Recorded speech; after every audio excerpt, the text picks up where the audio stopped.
বাপৰে ইমান চিঞৰ-বাখৰ কৰি আছা দে ভালকৈ বহিল আজিৰ আমাৰ এই সভাত উপস্থিত অসম চৰকাৰৰ শক্তি মন্ত্ৰী শ্ৰীমতী নন্দিতা গাৰ্লুচা ডাঙৰীয়ানী অসম চৰকাৰৰ জলসিঞ্চন আৰু নগৰ উন্নয়ন গৃহ বিভাগৰ মন্ত্ৰী অশোক সিংহাল ডাঙৰীয়া বিটিআৰৰ প্ৰধান শ্ৰী প্ৰমোদ বড়ো ডাঙৰীয়া বিটিআৰৰ ডেপুটি চিফ শ্ৰী গোবিন্দ চন্দ্ৰ বসুমতাৰী ডাঙৰীয়া মাজবাট সমষ্টিৰ সন্মানীয় বিধায়ক চৰণ বড়ো ডাঙৰীয়া দলগাঁও সমষ্টিৰ সন্মানীয় বিধায়ক মজিবুৰ ৰহমান ডাঙৰীয়া APGCLৰ অধ্যক্ষ শ্ৰী সঞ্জীৱা কুমাৰ ডাঙৰীয়া APDCLৰ মেনেজিং ডিৰেক্টৰ ৰাকেশ কুমাৰ ডাঙৰীয়া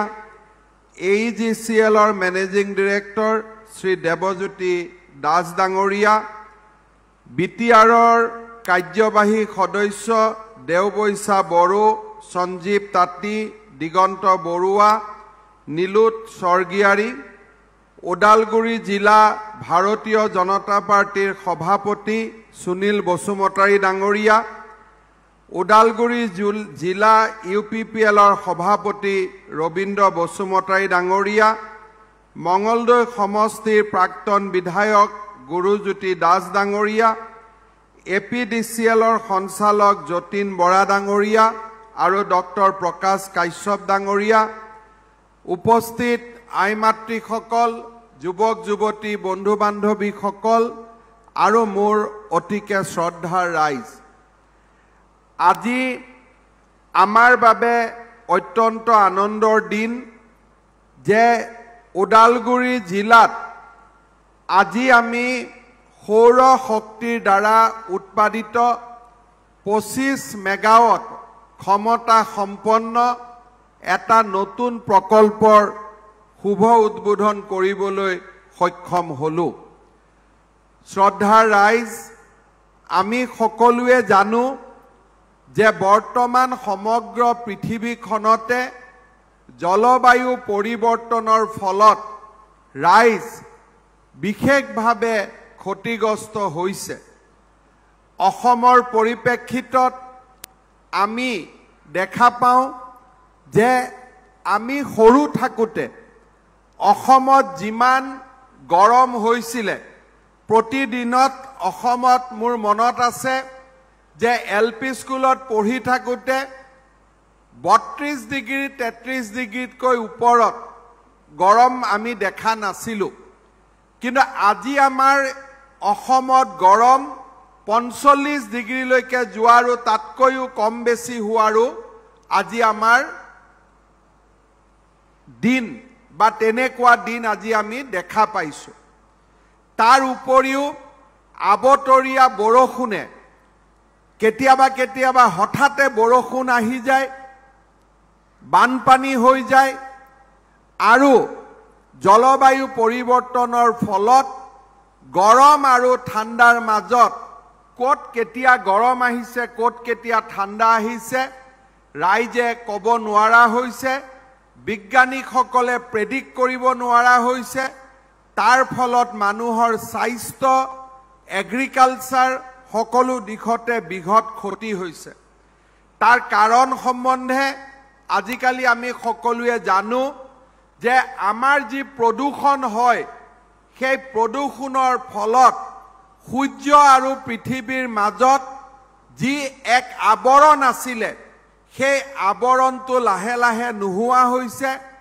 তাৰ ফলত সূৰ্যৰ কিৰণ পোনে পোনে আমাৰ পৃথিৱীলৈ আহিব ধৰিছে মাজৰ আৱৰণখন নোহোৱা হৈছে ইয়াৰ কাৰণ সম্পৰ্কে বহু কথা ইতিমধ্যে আলোচনা হৈছে বনৰ ধ্বংস বিশেষকৈ ফৰেষ্টৰ যি আমাৰ চাৰিওফালে আমি গছ গছনি কাটিলো অকল অসমত নহয় গোটেই পৃথিৱীতে তাৰ ফলত আমাৰ জলবায়ু পৰিৱৰ্তন হৈছে বুলি বিজ্ঞানীসকলে মত পোষণ কৰিছে তাৰ উপৰিও জলবায়ু পৰিৱৰ্তনৰ আন এটা কাৰণ সেয়া হ'ল ডিজেল আৰু পেট্ৰলৰ দৰে ইন্ধনৰ ব্যৱহাৰ। তাক আমি ফসিল ফুয়েল বুলি কওঁ। এই ফসিল ফুয়েলৰ ব্যৱহাৰৰ ফলত এই যিবিলাক গেছ নিৰ্গত হয় ডিজেল আৰু পেট্ৰল আমি খৰচ কৰাৰ ফলত সিও সূৰ্য আৰু পৃথিৱীৰ মাজত থকা আৱৰণখন ফুটাবৰ বাবে আৰম্ভ কৰিছে। তাৰ পিছত কয়লাৰ জৰিয়তে আমি যেতিয়া বিদ্যুৎ উৎপাদন কৰোঁ, সেই কয়লাৰ যেতিয়া আমি কয়লা জ্বলাওঁ, সেই কয়লাই যিবিলাক বিষাক্ত গেছৰ সৃষ্টি কৰে, তাৰ ফলতো সূৰ্য আৰু পৃথিৱীৰ মাজত আৱৰণখন নোহোৱা হৈ গৈ আছে। এনেকে যদি গৈ থাকে তেতিয়াহ'লে বিজ্ঞানীসকলে ভাবে যে এই পৃথিৱীখন আৰু বহুত দিন বাচি নাথাকিব। ই এটা হিট চেম্বাৰত পৰিণত হ'ব। লাহে লাহে মই নিজে কৈছোঁ যে যেতিয়া আমি 82-81 চনত LP স্কুলত পঢ়িছিলোঁ তেতিয়া আছিলে গৰমৰ পৰিমাণ আটাইতকৈ বেছি গৰমৰ দিন। মোৰ এদিন মনত আছে যে 35 ডিগ্ৰী সেলসিয়াছ হৈছিলে। সিদিনাখন গোটেই ভাৰতত হুলস্থুল লাগি গৈছিলে।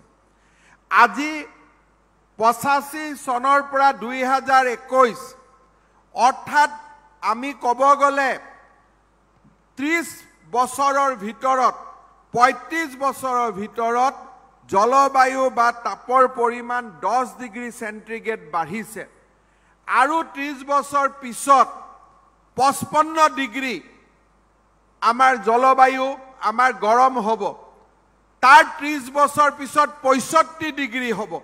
মানুহ কেনেকৈ ঘৰৰ পৰা ওলাব? ফেনেও কাম নকৰিব, এয়াৰ কণ্ডিশ্যনেও কাম নকৰিব।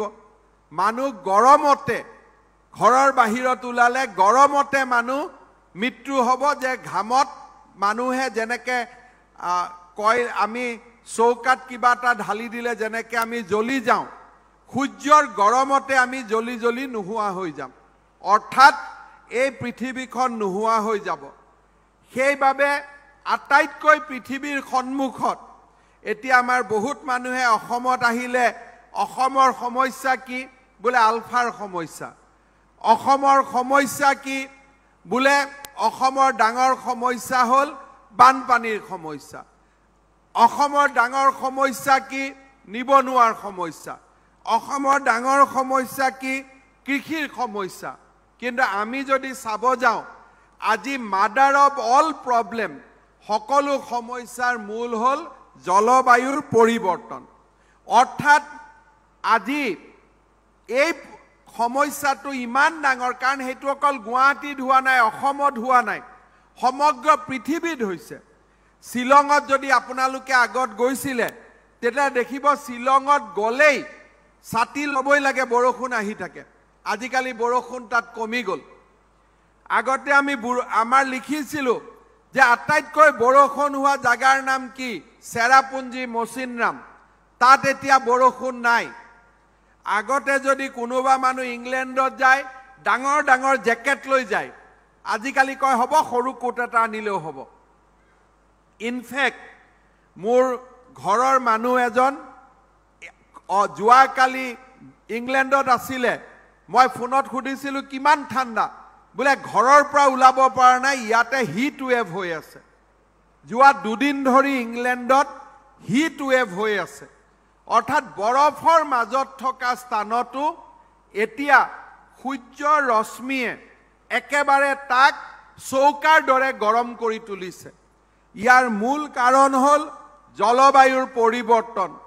গছ-গছনিৰ আমি অবাধে যি গছ-গছনি কাটিলোঁ, গাড়ী কিনিলোঁ, পেট্ৰল ডিজেল ব্যৱহাৰ কৰিলোঁ, ঘৰত আমাক লাইট লাগে গতিকে আমি কয়লা দি বিদ্যুৎ উৎপাদন কৰিলোঁ।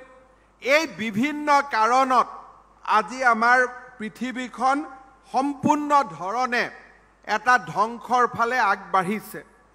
প্ৰধানমন্ত্ৰী নৰেন্দ্ৰ মোদী ডাঙৰীয়াই ৰাষ্ট্ৰসংঘৰ জলবায়ু পৰিৱৰ্তন সন্মিলনত অংশ লৈ তেখেতে এই সমস্যাৰ কথা উল্লেখ কৰি তেওঁ কৈছিল যে পৃথিৱীত যাতে জলবায়ু পৰিৱৰ্তন কমিব পাৰে তাৰ বাবে ভাৰতে নিজৰ দায়িত্ব পালন কৰিব।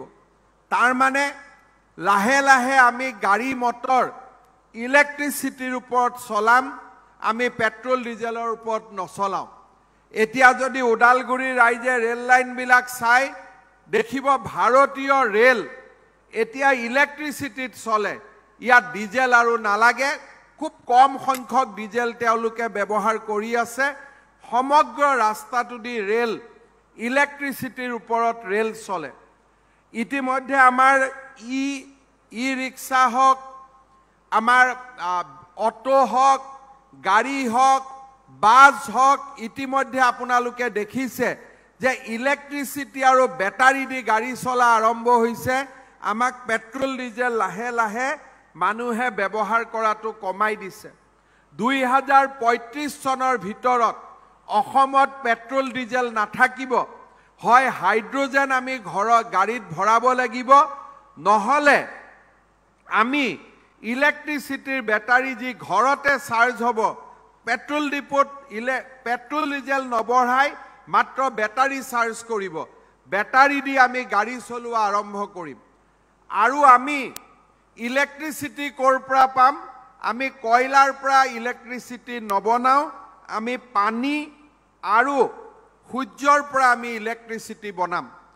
প্ৰধানমন্ত্ৰী নৰেন্দ্ৰ মোদী ডাঙৰীয়াই কৈছে যে ভাৰতত আমি 500 গিগাবাইট সোলাৰ এনাৰ্জি আমি 2033 চনৰ ভিতৰত প্ৰডিউচ কৰিম।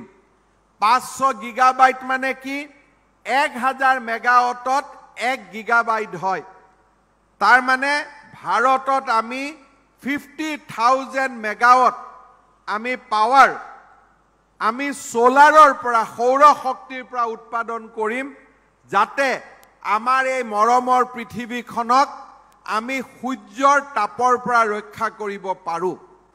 আজি প্ৰধানমন্ত্ৰী ডাঙৰীয়াই আৰু কৈছিলে যে এই সৌৰ শক্তিৰ পৰা, এই কয়লাৰ পৰা, পেট্ৰল ডিজেলৰ পৰা যাতে কাৰ্বন নিৰ্গমন নহয়, কাৰণ এই কাৰ্বন নামৰ বিষাক্ত গেছেই সূৰ্য আৰু পৃথিৱীৰ মাজত থকা প্ৰতিৰক্ষামূলক আৱৰণখন নোহোৱা কৰি আছে। সেইবাবে ভাৰতে 1 বিলিয়ন টন কাৰ্বন নিৰ্গমন হ্ৰাস কৰিব। আৰু অৰ্থনৈতিক কাম কাজত এই ইলেক্ট্ৰিচিটি উৎপাদন হওক, পাব্লিক বাছ হওক, অৰ্থনৈতিক কাম কাজত আমি 2030 পৰ্যন্ত 45% আমি কাৰ্বন নিৰ্গমন বন্ধ কৰিম। আৰু 2070 চনৰ ভিতৰত সমগ্ৰ ভাৰতবৰ্ষই সৌৰ শক্তি, ইলেক্ট্ৰিচিটি, যি সৌৰ শক্তিৰ ওপৰত নিৰ্মাণ হ'ব, ৱাইণ্ডৰ ওপৰত, বতাহৰ ওপৰত নিৰ্মাণ হ'ব, তেনেকুৱা পৰ্যায়লৈকে আমি গতি কৰিম। অৰ্থাৎ 2070 চনৰ ভিতৰত এই পৃথিৱীখনক যদি আমি নবচাওঁ, তেতিয়াহ'লে এই পৃথিৱীখন সম্পূৰ্ণভাৱে ধ্বংস হৈ যাব। আৰু তাৰ কাৰণে প্ৰধানমন্ত্ৰী নৰেন্দ্ৰ মোদী ডাঙৰীয়া আৰু বিশ্ব নেতৃত্বৰ আহ্বানত এই জলবায়ুত সুস্থিৰতা অনাৰ বাবে এটা বিশ্বজুৰি আন্দোলন আৰম্ভ হৈছে। এই বিশ্বজুৰি চলি থকা আন্দোলনত অসমেও এটা সৰু ভূমিকা পালন কৰিব ওলাইছে। কেনেকৈ আমি উলিয়াইছোঁ যে আজি আমাৰ অসমক পিক আৱাৰ্ছত 2400 মেগাৱাট আমাক ইলেক্ট্ৰিচিটি লাগে। এই 2400 মেগাৱাট ইলেক্ট্ৰিচিটি আমি ক'ৰ পৰা কিনো? 500 মেগাৱাটক যদি বাদ দিওঁ, বাকী 1700 মেগাৱাট আমি ইলেক্ট্ৰিচিটি কয়লাৰ দ্বাৰা উৎপাদিত আমি সূত্ৰৰ পৰা আহৰণ কৰোঁ। অসম চৰকাৰে এটা সিদ্ধান্ত লৈছে যে অহা 5 বছৰৰ ভিতৰত অসমৰ যিমান আমি ইলেক্ট্ৰিচিটি ব্যৱহাৰ কৰিম, তাৰ 50% আমি সোলাৰ এনাৰ্জিৰ পৰা আমি ল'ম। আমি কয়লাৰে চালিত আমি তাপবিদ্যুৎ প্ৰকল্পৰ পৰা নলওঁ। অৰ্থাৎ কয়লা আৰু গেছৰ পৰা আমি নলওঁ আমি পানী আৰু সূৰ্যৰ পৰাহে আমাৰ শক্তি আমি আহৰণ কৰিম মোৰ দৃঢ় সিদ্ধান্ত যে 2026 চনত যেতিয়া এই চৰকাৰখনে ৰাইজৰ ওচৰলৈ আকৌ এবাৰ যাব তেতিয়া অসম এনেকুৱা এখন ৰাজ্যত পৰিণত হ'ব যে অকল বিকশিত নহয় সাস্টেইনেবল গ্ৰথ অৰ্থাৎ বহনক্ষম উন্নয়নৰ ক্ষেত্ৰত ভাৰতৰ ভিতৰতে অসম এখন শ্ৰেষ্ঠ ৰাজ্যত পৰিণত হ'ব তাৰ বাবে আমাক কি লাগিব যে সোলাৰ এনাৰ্জি আৰু হাইড্ৰ পাৱাৰৰ মাজেদি আমি বিদ্যুৎ কিনিব লাগিব অসমত হাইড্ৰ পাৱাৰৰ ইমান সুবিধা নাই কাৰ্বি লাংপি আৰু দুই এটা সৰু খুৰা প্ৰকল্প আছে যদিও তাৰ পৰা আমাৰ আৰু অধিক 150 মেগাৱাট উৎপন্ন হ'ব পাৰে তাতকৈ আৰু আমি বেছি কৰিব নোৱাৰো সেই কাৰণে অসম চৰকাৰে সৌৰ শক্তিৰে বিদ্যুৎ উৎপাদনৰ বাবে সিদ্ধান্ত লৈছে আৰু by 2026 আমাৰ 50% এনাৰ্জি আমি সৌৰ শক্তিৰ পৰা আনিম শ্ৰদ্ধাৰ ৰাইজ যোৱা কেইদিনমান আগতে আমি 75 মেগাৱাট এটা সৌৰ শক্তি প্ৰকল্প আমগুৰিত উদ্বোধন কৰিলো আজি আমি এই উদালগুৰি জিলাত আৰু এটা 25 মেগাৱাটৰ সৌৰ শক্তি প্ৰকল্প আমি উদ্বোধন কৰাৰ বা আমাৰ উদ্বোধন কৰাৰ সৌভাগ্য হ'ল অহাকালি বকোত আমি আৰু 25 মেগাৱাট ক্ষমতা সম্পন্ন আৰু এটা সৌৰ শক্তি প্ৰকল্প আমি উদ্বোধন কৰিম কেইদিনমান পিছত সামুগুৰি আৰু কাছাৰত নগাঁও আৰু কাছাৰত আৰু দুটা 25 মেগাৱাট সম্পন্ন সৌৰ শক্তিৰ চালিত আমি প্ৰকল্প উদ্বোধন কৰিম আৰু এই মুহূৰ্তত আমি অহা 2 মাহৰ ভিতৰত অসমৰ টোটেল সোলাৰ এনাৰ্জি আমি 215 মেগাৱাটলৈকে আমি বৃদ্ধি কৰিম তাৰ লগে লগে অসম চৰকাৰে দুটা ডাঙৰ সিদ্ধান্ত লৈছে যে ভাৰত চৰকাৰৰ এটা প্ৰতিষ্ঠান নেইভেলি লিগনাইট কৰ্পোৰেচন তেওঁলোকৰ লগত সহযোগিতাৰে আমি অসমত 1000 মেগাৱাট সৌৰ শক্তিৰে পৰিচালিত আমি বিদ্যুৎ উৎপাদন কৰিম আৰু ৰাজ্য চৰকাৰে নিজৰ পুঁজিৰে আৰু এক্সটাৰ্নেলি এডেড প্ৰজেক্টৰ সুবিধা লৈ আৰু 1000 মেগাৱাট সোলাৰ পাৱাৰ আমি উদ্বোধন কৰিব বিচাৰিছো ইয়াৰ উপৰিও আমাৰ ৰাজ্যত লগত কেন্দ্ৰীয় চৰকাৰৰ আন এটা সংস্থা SJVN তাৰ লগত আলোচনা হৈ আছে যে অসমৰ বিল খাল সমূহত ফ্লোটিং সোলাৰ এনাৰ্জি উৎপাদন কৰিব আমি পাৰো আৰু তাৰ বাবেও 5000 মেগাৱাট সোলাৰ এনাৰ্জি উৎপাদনৰ প্ৰাৰম্ভিক কথা বতৰা চলি আছে অৰ্থাৎ 2026 চনলৈ অসম সোলাৰ এনাৰ্জিৰ ক্ষেত্ৰত ভাৰতৰ ভিতৰতে এটা শক্তিলৈ ৰূপান্তৰ হ'ব সেই দিশত আজি আমি কাম আগবঢ়াই লৈ গৈ আছো শ্ৰদ্ধাৰ ৰাইজ আজি আমাৰ ইয়াতে যি 25 মেগাৱাট সোলাৰ এনাৰ্জি উৎপাদন হ'ব এই গোটেই সোলাৰ এনাৰ্জি আমি ৰৌতা পাৱাৰ গ্ৰিডলৈ ট্ৰান্সফাৰ কৰিম তাৰ ফলত এই ৰৌতা আৰু মাজবাট অঞ্চলৰ ৰাইজে দিনৰ সময়ত অত্যন্ত ষ্টেবল পাৱাৰ লাভ কৰিবলৈ সক্ষম হ'ব সুস্থিৰ বিদ্যুৎ লাভ কৰিবলৈ সক্ষম হ'ব কাৰণ ইয়াৰ পৰা উৎপাদিত বিদ্যুৎ আমি গুৱাহাটী বা ডিব্ৰুগড়লৈকে লৈ নাযাওঁ এই বিদ্যুৎ এই অঞ্চলৰ 55000 গ্ৰাহকৰ কাৰণে আমি উৎসৰ্গিত কৰিম ইয়াৰ ফলত আমাৰ মাজবাট আৰু উদালগুৰিৰ ৰাইজৰ অন্তত দিনৰ ভাগত বিদ্যুৎত বহুতখিনি সুবিধা হ'ব তাক মই আশা কৰিছো শ্ৰদ্ধাৰ ৰাইজ আমি এই বিদ্যুৎ পাৱাৰ উৎপাদন কৰোতে অজুৰ পাৱাৰ প্ৰাইভেট লিমিটেডৰ লগত একেলগ হৈ আমি এই শক্তি উৎপাদন কেন্দ্ৰটো স্থাপন কৰিছোঁ। মই তেখেতসকলকো আজিৰ মুহূৰ্তত ধন্যবাদ আৰু কৃতজ্ঞতা জনাইছোঁ। শ্ৰদ্ধাৰ ৰাইজ, সৌৰ শক্তিৰ পৰা অলপ আঁতৰি আহি মই আন দুই এটা কথা আপোনালোকৰ আগত ক'ব বিচাৰিছোঁ। যোৱা কেইদিনমান ধৰি আমাৰ ৰাজ্যখনে বান পৰিস্থিতিৰ মোকাবিলা কৰিবলগীয়া হৈছিল। আমাৰ ওদালগুৰিতো বহুতো লোক বানপানীত ক্ষতিগ্ৰস্ত হৈছিল।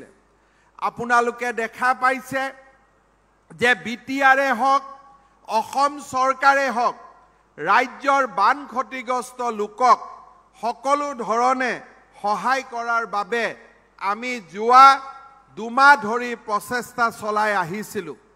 প্ৰথমতে আমি বান বিধ্বস্ত ৰাইজক উদ্ধাৰ কৰা, ৰিলিফ কেম্পত ৰিলিফ সামগ্ৰী যোগান ধৰা আৰু ঘৰলৈ উভতি যাওঁতে ৰিলিফ কেম্পত থকা লোকক ৩,৮০০ টকা কৰি হাতত দি আমি ঘৰলৈ পঠিয়াইছিলোঁ।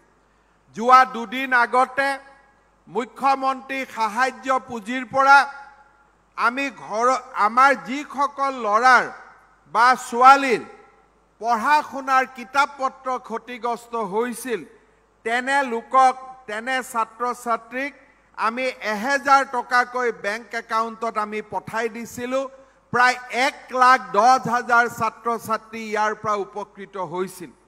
অহা ১৫ আগষ্টৰ আগতে আমাৰ বানপানীত যিসকল লোকৰ ঘৰ ক্ষতিগ্ৰস্ত হ'ল, ফুল্লি বা পাৰ্চিয়েলি, এই লোকসকললৈকেও আমি সাহায্য প্ৰদানৰ ব্যৱস্থা কৰিম।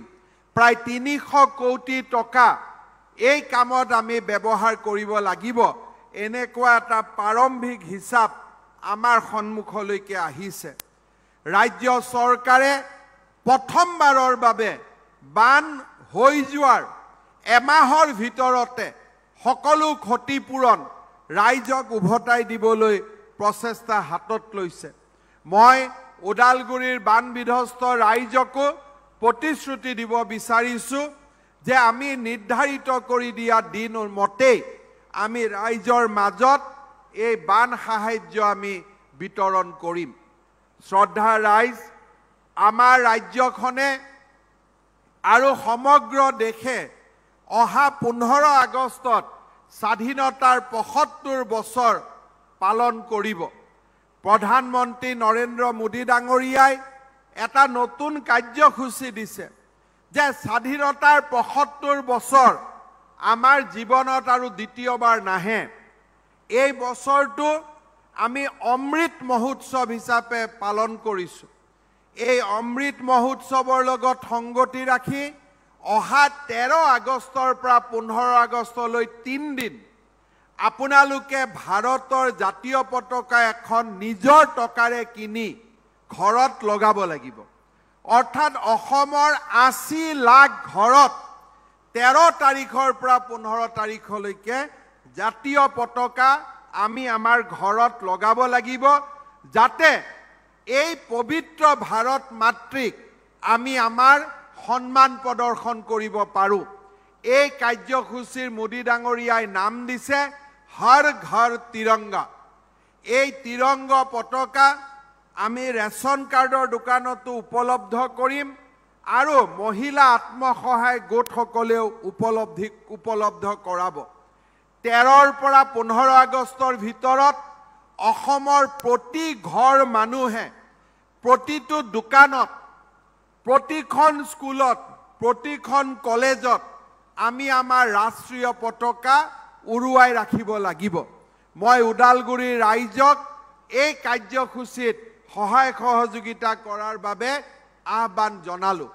আপোনালোকে এখন ৰাষ্ট্ৰীয় পতাকা আমি ৰেচন কাৰ্ডৰ দোকানত ১৬ টকাৰ দামতে এখন ৰাষ্ট্ৰীয় পতাকা উপলব্ধ কৰাই দিম। আপোনালোকে কিন্তু ১৩ৰ পৰা ১৫লৈকে প্ৰত্যেক ঘৰে ঘৰে এই ৰাষ্ট্ৰীয় ধ্বজ আমি উৰুৱাই ৰাখিব লাগিব। এই পবিত্ৰ দায়িত্ব আমি পালন কৰিব লাগিব।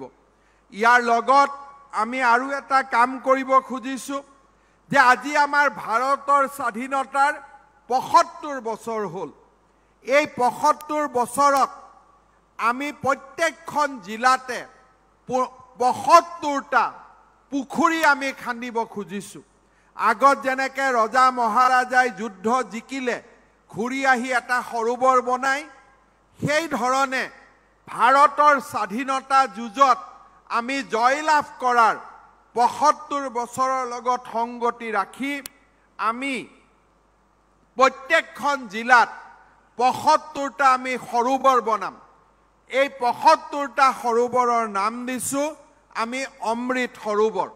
ওদালগুৰি জিলাতো আমি ৭৫টা অমৃত সৰোবৰ বনাম। ৰাইজৰ আমি সহায় সহযোগিতা কামনা কৰিম। আমি আৰু এটা কাম হাতত লৈছোঁ, সেইটো হ'ল যে আমাৰ ঘৰৰ কাষৰ স্কুল, আমাৰ ঘৰৰ কাষৰ অংগনবাদী, আমাৰ ঘৰৰ কাষৰ চৰকাৰী চৌহদ, এই গোটেই চৌহদবোৰত আমি ৭৫ ডাল কৰি এই অহা এমাহত আমি গছ ৰোপণ কৰিব খুজিছোঁ। অৰ্থাৎ প্ৰত্যেক আনুষ্ঠানিক চৌহদত, সত্ৰ হওক, মন্দিৰ হওক, মছজিদ হওক, নামঘৰ হওক, যিমান ৰাজহুৱা স্থান আছে, চৰকাৰী অফিচ হওক, আমি ৭৫ ডাল গছপুলি ৰোপণ কৰিব লাগে। আৰু এই গছপুলিডালৰ নাম হৈছে অমৃত বৃক্ষ। অমৃত বৃক্ষ আমি ৰোপণ কৰিম, অমৃত সৰোবৰ আমি নিৰ্মাণ কৰিম। আমাৰ লাভ কি হ'ব? বানপানীৰ সময়ত পানী হ'লে অমৃত সৰোবৰে অলপ হ'লেও পানী ধৰি ৰাখিব, মাছৰ উৎপাদন হ'ব। অমৃত বৃক্ষ যেতিয়া ৰোপণ হ'ব, জলবায়ু পৰিৱৰ্তনৰ ক্ষেত্ৰত আমি অলপ হ'লেও সহযোগিতা আগবঢ়াব পাৰিম। শ্ৰদ্ধাৰ ৰাইজ, অহা 10 অক্টোবৰৰ পৰা আমাৰ অৰুণোদয় আঁচনিৰ পৰিমাণ 1000 টকাৰ পৰা 1250 টকালৈকে বৃদ্ধি হ'ব। অৰ্থাৎ 250 টকা আৰু আমাৰ একাউণ্টত বেছিকৈ আহিব। এই 250 টকা আমি কিহত ব্যৱহাৰ কৰিম?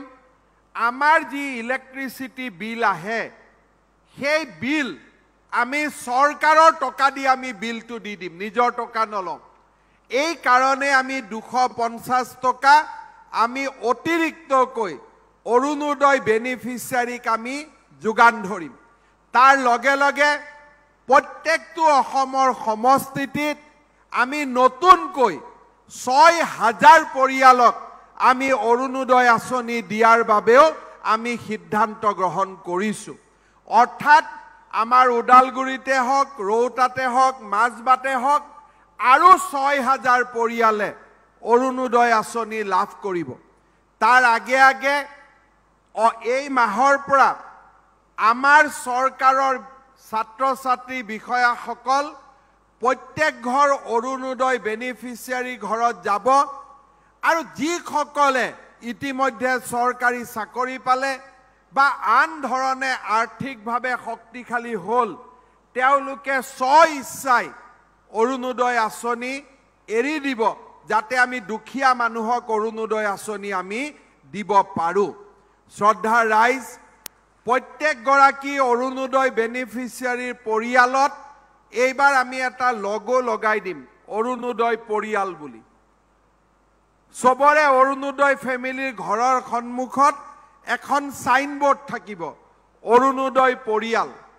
আৰু এই অৰুণোদয় পৰিয়ালসমূহে গছ পুলিও ঘৰৰ সন্মুখত ৰূপায়ণ কৰিব লাগিব, যে অমৃত বৃক্ষ আৰু অৰুণোদয় পৰিয়াল দেখিলেই যাতে আমি গম পাওঁ যে এইটো অৰুণোদয় পৰিয়াল। আৰু ধনী মানুহবিলাকে যোনে ভুলতে অৰুণোদয় লৈছে, তেওঁলোকেও যাতে লাজতে অৰুণোদয়টো এৰি দিয়ে। সাইনবোৰ্ড লগালেহে অৰুণোদয়টো এৰি দিব, হয়নে নহয়? তেতিয়া কোনোবা যদি ধনী মানুহৰ ঘৰত অৰুণোদয় সাইনবোৰ্ড লাগি থাকে, তাৰ ঘৰততো কোনোবা ছোৱালীও বিয়া নিদিব, বোলে দে তই অৰুণোদয় লৈ আছ, ইমান ধনী হয়, তোৰ ঘৰত কিয় ছোৱালী বিয়া দিম, হয়নে নহয়? সেইকাৰণে এইবাৰ আমি সকলো অৰুণোদয় পৰিয়ালৰ ঘৰৰ সন্মুখত আমি একোখন সাইনবোৰ্ড লগাম, যাতে যোগ্যজনেহে অৰুণোদয় ল'ব পাৰে।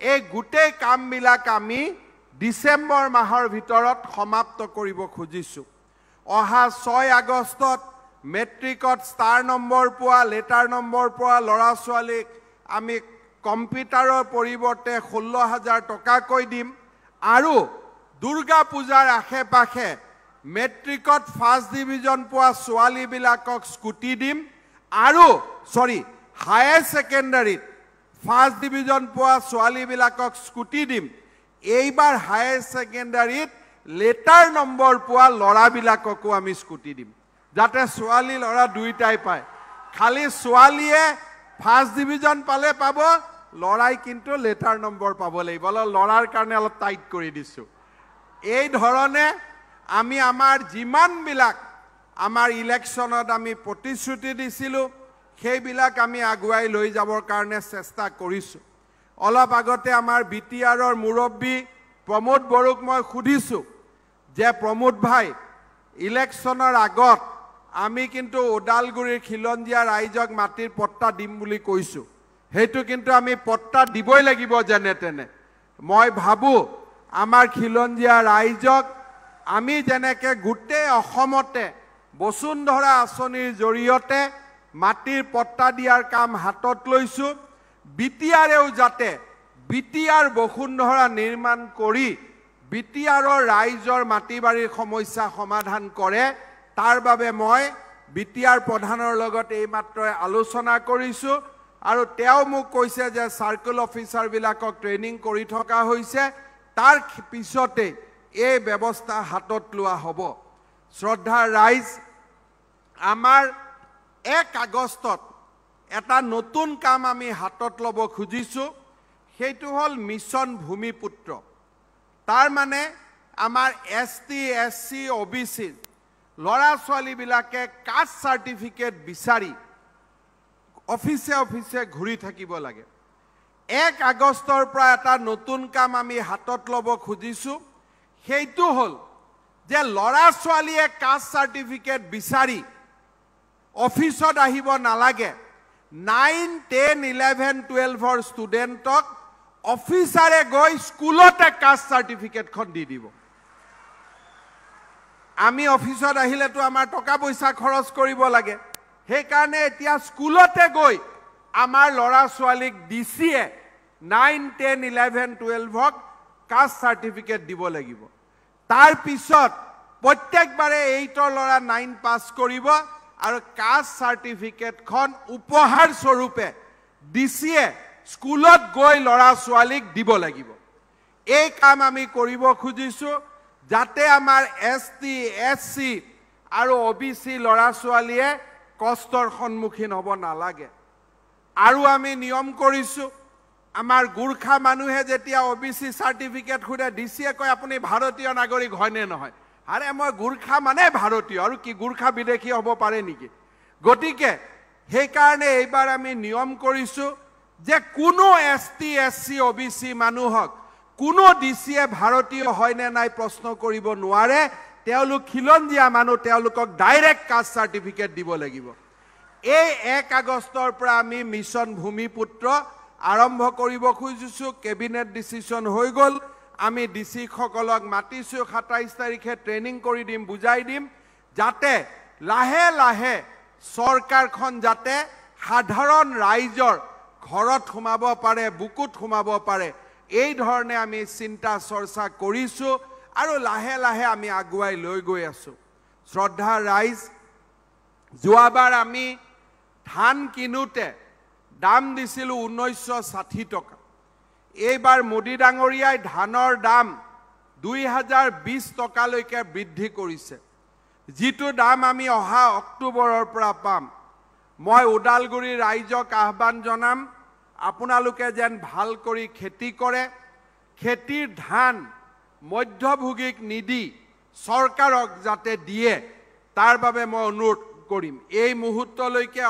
অসমত এই বছৰ আমি প্ৰায় 5 লাখ মেট্ৰিক টন ধান কিনিব পাৰিছো ৰাইজক আমি আৰু আহ্বান জনাইছো যে ঘৰত ধান আছে যদি আমাক দি দিয়ক খুব সম্ভৱ ৰাইজৰ ঘৰত আৰু ধান নাই কিন্তু তথাপিতো আমি আশা কৰিছো যে এই বছৰত আমি 7 লাখ 8 লাখলৈকে যাব পাৰিম কিন্তু অহা বছৰ যেহেতু এইবাৰ চৰকাৰে নিৰ্ধাৰিত সময়ত বেংকৰ একাউণ্টত টকা ঘূৰাই দিছে অহাবাৰ আমি চেষ্টা কৰিম 3 দিনৰ ভিতৰত যাতে পইচা পায় আজি ধান দিলে 3 দিনৰ ভিতৰত যাতে একাউণ্টত পইচা আহে আপোনালোকে যেন ভাল কৰি খেতি কৰে আৰু FCI বা অসম চৰকাৰক ধান বিক্ৰী কৰে তাৰ বাবেও মই আহ্বান জনাম শ্ৰদ্ধাৰ ৰাইজ আপোনালোকৰ মাজত উদালগুৰিত আহি মই অত্যন্ত আনন্দিত উদালগুৰিক লৈ কৰা চিন্তা চৰ্চাৰ বিষয়ে প্ৰমোদ বড়ো ডাঙৰীয়া ইতিমধ্যে আপোনালোকক আভাস দিছে অহা সেপ্টেম্বৰ মাহৰ অসম বিধানসভাত আমি বড়োলেণ্ড ইউনিভাৰ্চিটিৰ এটা কেম্পাছ উদালগুৰিত খোলাৰ বাবে আমি আইন গৃহীত কৰিম তাৰ লগে লগে উদালগুৰি উচ্চ শিক্ষাৰ ক্ষেত্ৰত আৰু এখোপ আগুৱাই যাব পাৰিব মই একিন মোবাইলটো দেখোন মোৰ মোবাইলটো আজি মই উদালগুৰিত আহোঁতে আমাৰ PWDৰ কমিশনাৰক সুধিছিলোঁ যে উদালগুৰি ৰাইজে মোক গলেই আমাৰ ৰৌতা উদালগুৰিৰ মাজৰ দলংখনৰ কথা কয় যে এই দলংখন কিয় হোৱা নাই হাইৱে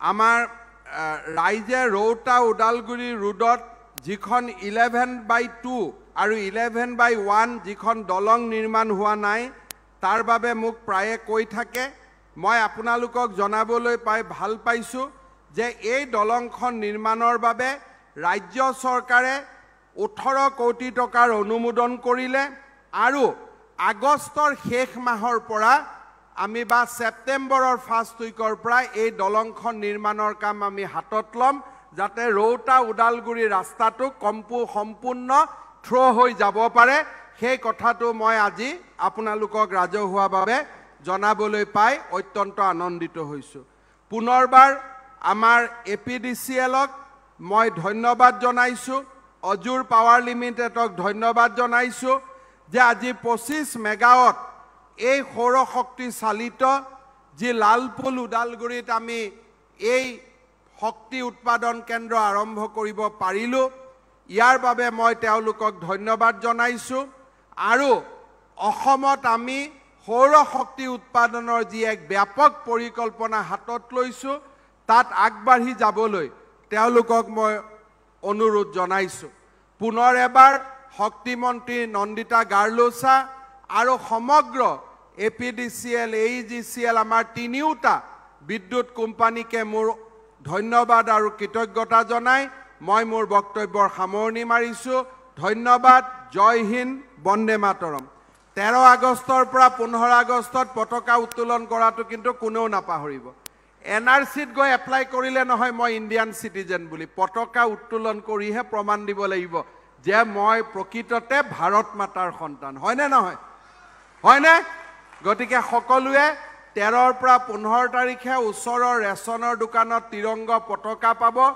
আপোনালোকে 16 টকাত কিনি লগাব লাগিব বিনা পইচাত দিয়া নহব কাৰণ মই দেশৰ নাগৰিক দেশৰ ওপৰত মোৰ অধিকাৰ আছে বেলেগে দিয়া পতাকা মই নলগাও নিজে পতাকা কিনি পতাকা লগাম এই মহান আদৰ্শৰে আমাৰ অসমখন আগবাঢ়ি যাব লাগিব ধন্যবাদ জয় হিন্দ